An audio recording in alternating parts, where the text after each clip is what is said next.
Bonjour à tous et bienvenue sur la chaîne de Mac Aventure. Et merci à tous ceux qui ont vu le petit spot sur la chaîne, mon ancienne chaîne, celle de Pépé Wheeler Troubadour, qui sera définitivement clôturée le 30 septembre. Alors, je vais vous parler aujourd'hui de la Monster Gateway V3 2460 Wh, avec laquelle, vous savez, pour beaucoup de monde savent que je suis tombé avec, pour des raisons totalement inexpliquées, le 26 juin 2020.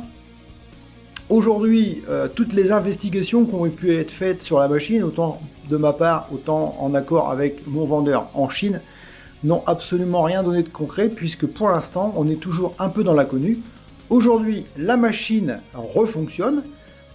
J'ai déjà roulé avec. Malheureusement, il y a encore un souci. Je vais en parler dans la vidéo. Donc, les investigations que j'ai commencé déjà à faire, pour essayer d'élucider le mystère de la chute, j'ai commencé par déjà additionner la totalité du poids que j'avais mis sur la machine, y compris moi, mon sac à dos, et les sacoches que j'avais rajoutées sur le harnais sur lequel j'avais fixé non seulement des sacoches, mais également un garde-boue. Vous vous souvenez de la vidéo que je vous avais montré sur l'autre chaîne, le garde-boue que j'avais fabriqué, celui-ci est en zinc. Aujourd'hui, le prototype en polyester est presque terminé, même si je ne l'utilise pas. J'ai quand même continué le projet, puisque c'était simplement une idée de voir si j'étais capable de maîtriser le moulage du polyester. C'est le cas, j'y arrive, le garde-boue est presque terminé. Je vous montrerai ça dans une autre vidéo. Donc j'ai commencé à penser à ça.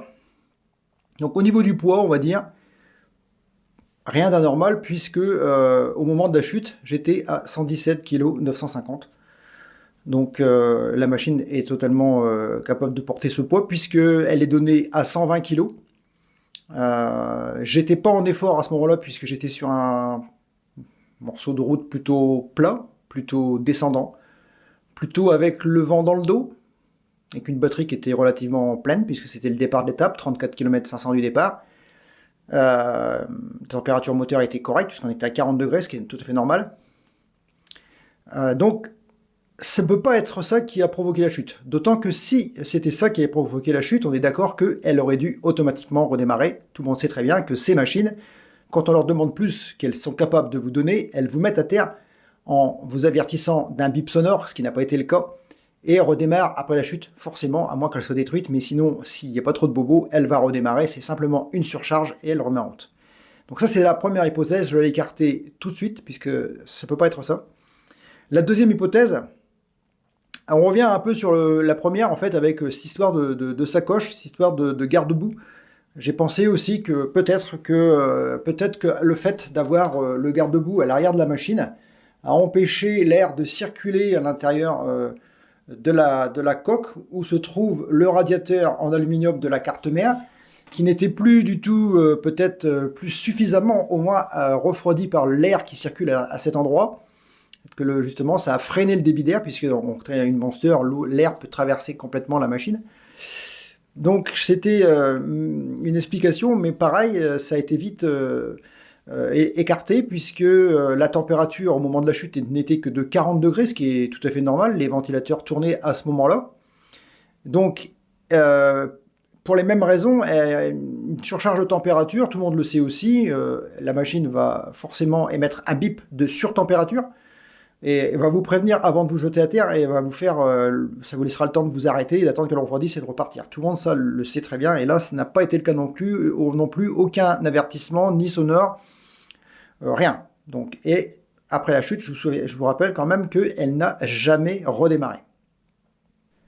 La troisième et la dernière hypothèse qui peut être envisageable, mais qui est pour moi la plus sérieuse, et on en a parlé avec mon vendeur chinois, c'est la connexion Bluetooth de la machine avec un smartphone. Il faut savoir qu'au moment de la chute, pour la première fois, une chose que je n'avais jamais fait auparavant sur une autre randonnée, sur un autre parcours, sur un autre road trip, je n'avais jamais fait ça. J'ai utilisé l'application EUC World, vous la connaissez tous les wheelers.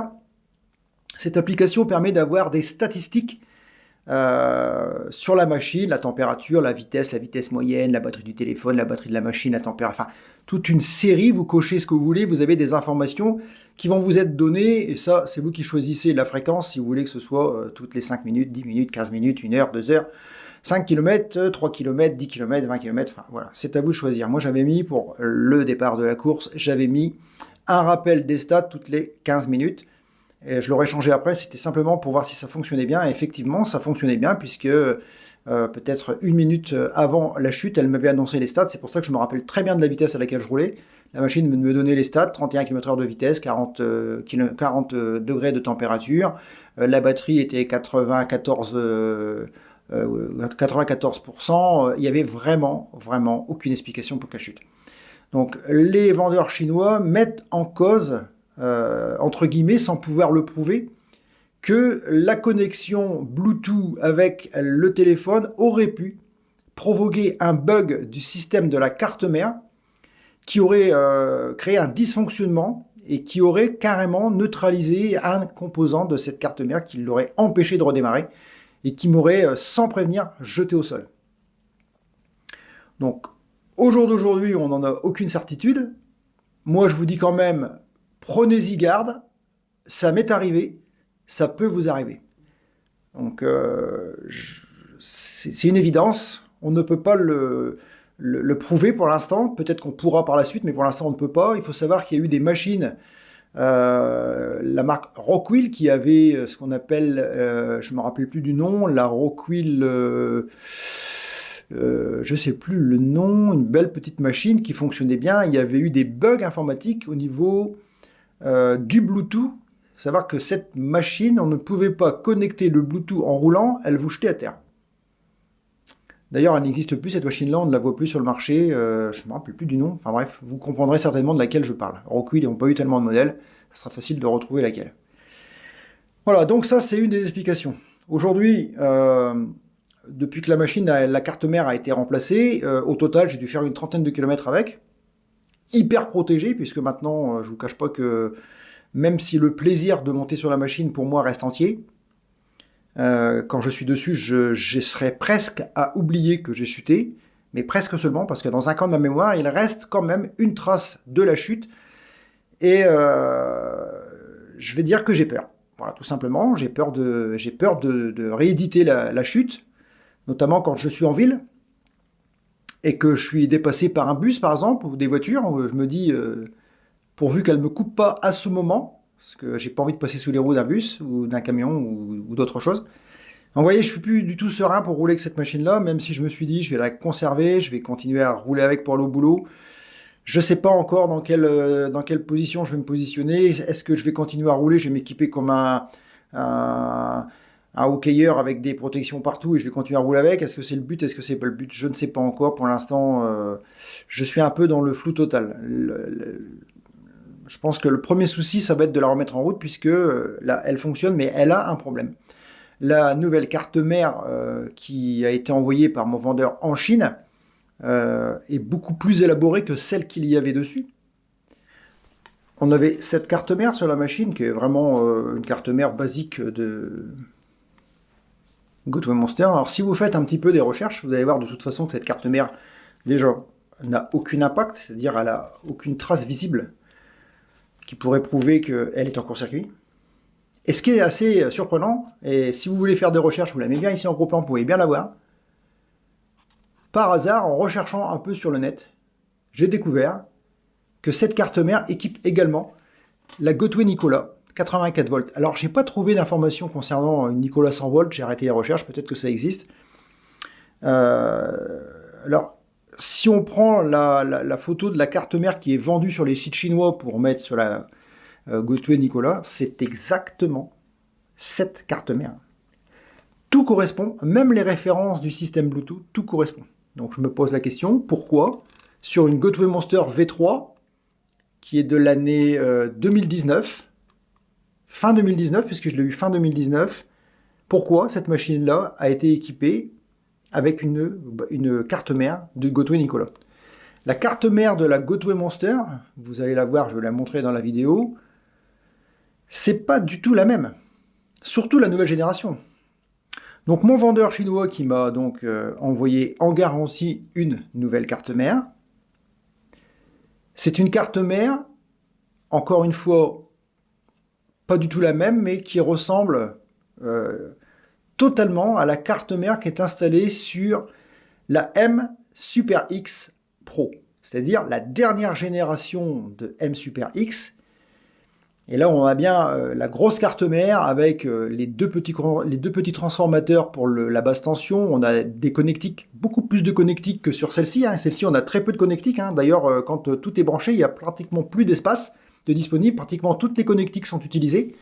La nouvelle carte mère, je dois avoir encore quelque chose comme au moins 20% des connectiques qui ne sont pas utilisés, qui ne servent à rien. D'ailleurs, on a vraiment galéré. Je vous mets à l'écran le schéma de câblage. Vous allez voir qu'il reste beaucoup de cases qui sont inutilisées. J'ai d'ailleurs galéré énormément à reconnecter la machine, puisqu'il y avait des connectiques qui n'étaient pas tout à fait identifiés de la même manière. Comme par exemple la borne de la Sono, ce qu'on appelle la Sono, c'est-à-dire le petit boîtier qui permet de dialoguer oralement de la machine et qui indique sur le côté de la machine le logo Gotway. On aurait pu très très facilement imaginer que ça se branchait sur le port orateur, puisque orateur ça parle de voix, donc ça fonctionne pas ici, ça se branche sur l'alimentation 5 volts. Et donc là ça fonctionne, sauf que maintenant ça fonctionne même très bien, la machine fonctionne très bien, elle n'a aucun comportement étrange. Si ce n'est que dès que les ventilateurs se mettent en route, on a l'impression que c'est un avion qui décolle. Donc les ventilateurs tournent à mon goût beaucoup trop vite par rapport à ce qu'ils tournaient avant, donc font déjà un bruit d'enfer. Mais non seulement ça, dès qu'ils démarrent, environ à une température de 37 degrés, la machine s'incline méchamment vers l'avant. Et dès que les ventilos s'arrêtent, la machine revient à son niveau d'origine. Donc quand elle est à l'arrêt, c'est pas très gênant. Quand vous êtes sur la machine, et puis que les ventilateurs se déclenchent, et puis que vous sentez la machine partir en avant, vous avez l'impression que vous allez chuter. Parce que vous basculez littéralement en avant, sans compter qu'il faut déjà, vous savez tous, appuyer en avant pour avancer. Donc si vous appuyez en avant pour avancer plus que la machine, elle, s'incline vers l'avant, honnêtement, on est à la limite de la chute. Donc c'est ralentissement obligatoire, on est sur les talons parce qu'il faut absolument essayer de redresser la machine, et à ce moment-là, elle ralentit. Donc il y a vraiment quelque chose qui ne fonctionne pas bien. Alors j'ai fait des tests, j'ai roulé carter ouvert, j'ai enlevé le flanc, j'ai enlevé le flanc, j'ai roulé flanc enlevé, ça change rien. Les ventilateurs se mettent toujours en route à 37 degrés, mais ça arrête beaucoup plus vite. Parce qu'il faut savoir une chose, c'est qu'à partir du moment où la machine est refermée, quand on a refermé les flancs, la première fois à 37 degrés, les ventilateurs vont se mettre en route. La température va descendre facilement et très rapidement à 34-33 degrés. Puis va remonter à 37 une deuxième fois. Les ventilateurs vont se mettre en route, ça va descendre à 35, 36. Et la troisième fois, c'est terminé. Les ventilateurs ne s'arrêteront plus jamais. Et là, vous pouvez rouler, ça va ne cesse que de monter, et toujours incliné vers l'avant. Et ça va monter à atteindre 40, 45 degrés. J'ai déjà fait monter à 45 degrés sans problème. Mais vous pouvez la laisser le long d'un mur, ce que vous voulez, à l'ombre, au frais, tout ce que vous voulez, ça ne s'arrêtera jamais. 1h30 après, les ventilateurs ils tournent toujours, la machine toujours pareil, garde la température, elle prend même des degrés à l'arrêt. Donc il y a vraiment quelque chose qui ne colle pas. Quoi, je ne le sais pas encore. Quoi dire d'autre? Dire que quand on va rouler, par exemple, carter ouvert, c'est-à-dire on enlève le flanc, on débranche les ventilateurs, et là on va rouler, vitesse normale, modérée, 30-35 km/h, même par faute de température. Et bah bizarrement, elle monte en température à l'arrêt, dès que vous vous mettez à rouler, sans que les ventilateurs tournent, évidemment, le carter est ouvert, donc le vent circule bien sur la carte mère, il n'y a pas d'histoire. Et là, à partir de ce moment-là, je vous dis, ça refroidit, ça tombe à 27 degrés en roulant, elle descend à une vitesse impressionnante. Donc moi, j'ai la grosse impression que les ventilateurs qui tournent excessivement vite font que la carte mère étant enfermée dans une cavité complètement close, sans aucune ouverture de prévu, ce qui veut dire que la chaleur qui s'accumule à l'intérieur de cette cavité est brassée à grande vitesse par les ventilateurs et font que la température s'accroît encore plus vite. Parce que là, c'est un courant d'air chaud qui est balancé sur la carte mère, comme si on mettait un décapeur thermique ou un sèche-cheveux. On voyait un peu le genre où on est. Parce que le phénomène n'est plus du tout le même quand on ouvre le carter. Donc il y a encore à ce sujet-là un problème. Donc, maintenant, les dernières investigations sont terminées, puisque là, j'ai abandonné, puisque c'est pas la peine, je trouve pas ce qui se passe. Donc, avec mon vendeur chinois, on a trouvé simplement la seule solution qui nous reste, c'est je vais redémonter la carte mère de la machine, donc la carte mère qui m'a été envoyée en garantie, donc celle de la Gateway Monster, qui ressemble à celle de la M Super X Pro. Et je vais renvoyer également cette carte mère avec. Les deux cartes mères vont repartir en Chine. Elles vont être expertisées par les Chinois. C'est eux qui les fabriquent, qui seront peut-être plus à même de trouver ce qui peut bien se passer. Et on verra dans une prochaine vidéo la suite de cette histoire et de savoir si les Chinois vont pouvoir enfin m'apporter une explication à ce qui s'est passé. Pour moi, ça ne changera pas grand-chose, j'aurai toujours peur de remonter sur la machine. Mais pour d'autres, je pense que ça servira aussi à être méfiant. Vraiment, soyez méfiants. Depuis ma chute, je ne vois plus les wheelers et les trotteurs comme avant, je les regardais. Aujourd'hui, je vois des gens en danger. Même si le nombre de chutes est assez rare, il y en a. Hein, il y a quand même des gens qui se brisent. On n'en entend pas toujours parler. Il y en a qui ne veulent pas trop en parler, d'autres ne veulent pas que ça se sache. Mais il y a quand même des gens qui se brisent des os avec les roues. Pour l'instant, on ne déplore pas encore de décès. Mais à force, ça finira par arriver puisque le nombre de wheelers augmente de mois en mois, d'année en année. Et les restrictions qui ont été faites par l'entrée dans le code de la route le 25 octobre 2019 n'ont malheureusement pas refroidi les wheelers les plus avertis et continuent à braver l'interdit en continuant à faire des road trips hors agglomération sur des longues distances, en mettant non seulement leur vie en danger, mais celle des autres. J'étais dans le même cas qu'avant. On ne pensait pas du tout à ce qui pouvait nous arriver. Pensez bien à une chose, quand la chute vous arrivera, je ne le souhaite pas, vous comprendrez de quoi je vous parle en ce moment. Pensez que votre roue peut vous échapper des pieds à 40 km/h, partir toute seule et aller taper un enfant ou un vieillard ou n'importe qui, une personne sur un trottoir, ou simplement taper dans une voiture, la faire dévier de sa trajectoire. Les conséquences peuvent être catastrophiques. Pensez-y, parce que moi aussi j'ai été longtemps, très longtemps aveuglé par cette passion. C'est grisant de rouler en roue, je le reconnais, moi aussi j'adore, ou j'adorais. Même encore maintenant, quand je monte dessus, je vous dis franchement que les premiers mètres, c'est très grisant, j'ai vraiment envie de pouvoir continuer. Mais franchement, c'est vraiment pas sûr du tout. Enfin, pas encore maintenant, c'est pas encore très au point, il y a encore des lacunes. Je pense qu'il faudra que ça avance encore dans la technologie pour être sûr vraiment à 100% de ces machines. Voilà, je pense que je vous ai à peu près tout dit sur cette histoire. On se retrouvera donc, il y aura forcément une vidéo qui suivra celle-ci avec les explications définitives. Ça sera directement sur la chaîne de MacAventure, puisque d'ici là, la chaîne de PP Wheeler Troubadour sera totalement et définitivement fermée.